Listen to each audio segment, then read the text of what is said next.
There's this popular notion that if you feel anxious about some possible loss, the answer is to pray to God and trust that God will somehow arrange things for loss avoidance.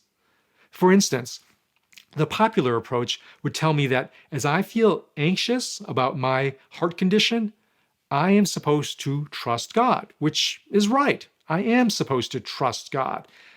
But the problem with the popular approach is that trusting Him means trusting that nothing bad will happen to me, that I will avoid any meaningful loss, including the loss of my life. Now, there's nothing wrong with me praying for loss avoidance. As I said, in Gethsemane, Jesus himself asked the Father for loss avoidance. If it was at all possible, he asked, for this cup to pass from me. Similarly, I do pray that God will arrange things that either through a supernatural healing or through some medical procedure or through some other means, that this heart condition will not lead to loss. I am asking for, I am hoping for this loss avoidance. But asking and hoping for is very different from trusting. I cannot trust with 100% certainty that the Father will do this. I am not promised this outcome by the Father.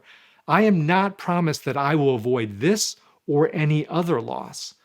In fact, what I am 100% certain of is that even if I avoid losing my life from this heart condition, I will lose my life from some other condition.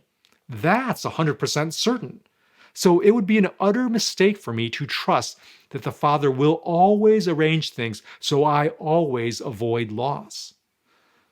What I can trust is what Jesus trusted, that the Father will hold me through the loss.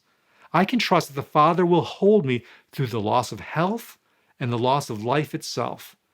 I can trust that death and any loss will not have the final say, because the Father will raise me from death, just as He raised His Son Jesus from death. Spiritual growth for Christians involves weeding out this mistaken thinking that somehow we are promised loss avoidance. The Father never promised this to me, to you, or to His Son Jesus. This mistaken thinking is actually anxiety hijacking our theology, our very picture of God. And if we cling to this mistaken thinking, we will actually experience more anxiety, as we invariably experience disappointment and confusion when this loss avoidance doesn't occur. We will then blame and distrust God for failing to do something He never promised in the first place.